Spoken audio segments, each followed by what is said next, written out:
નવસારીના બિલીમોરા શહેરમાં ચંચલ જ્વેલર્સમાં ફાયરિંગ કરી લૂંટનો પ્રયાસ કરનાર લૂંટારુઓ ઝડપાયા છે। નવસારી પોલીસે 15 ટીમો બનાવી અલગ અલગ વિસ્તારમાં તપાસ શરૂ કરી હતી અને 300થી વધુ સીસીટીવી કેમેરાના ફૂટેજ ચકાસ્યા હતા। માત્ર 7 થી 8 કલાકમાં ટીમ વર્કથી પોલીસે આ ગંભીર ગુનો ઉકેલી સફળતા મેળવી હતી।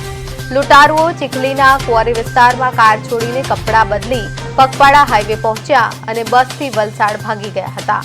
Police technical analysis, CCTV footage અને હ્યુમન ઇન્ટેલિજન્સની મદદથી લૂંટારુઓ સુધી પહોંચી હતી। પ્રાથમિક તપાસ બાદ પોલીસે ત્રણેય લૂંટારુઓને દબોચી લીધા અને ધરપકડ કરાયેલા આરોપીઓની કાર્યવાહી હાથ ધરી છે।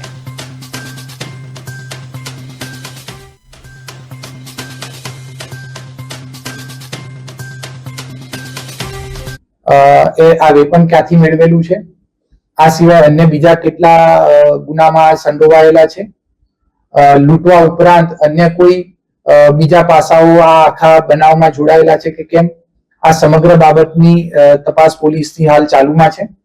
આજ સવારે આ તમામ આરોપીઓને અટક કરી અને કોર્ટ ખાતે સમય મર્યાદામાં રજૂ કરી એમના વધુ રિમાન્ડ મેળવવામાં આવશે અને રિમાન્ડ દરમિયાન આ જેટલી પણ ખૂટતી કડીઓ છે આ સમગ્ર બનાવ સાથે જોડાયેલી એ તમામ કડીઓને ઉજાગર કરવામાં આવશે અને આ સમગ્ર બાબતમાં પોલીસના ક્વિક એક્શન, ઉપરી અધિકારીઓના માર્ગદર્શન સૂચનાઓ અને જિલ્લાની અને જિલ્લા આજુબાજુના જિલ્લાની ટીમોના ટીમવર્કથી એક જે શરૂઆતની અંદર સાવ અનડિટેક અને લીડ વગરનો કોઈ ગુનો હતો એને ગણતરીના કલાકોમાં પોલીસે ઉકેલ્યો છે।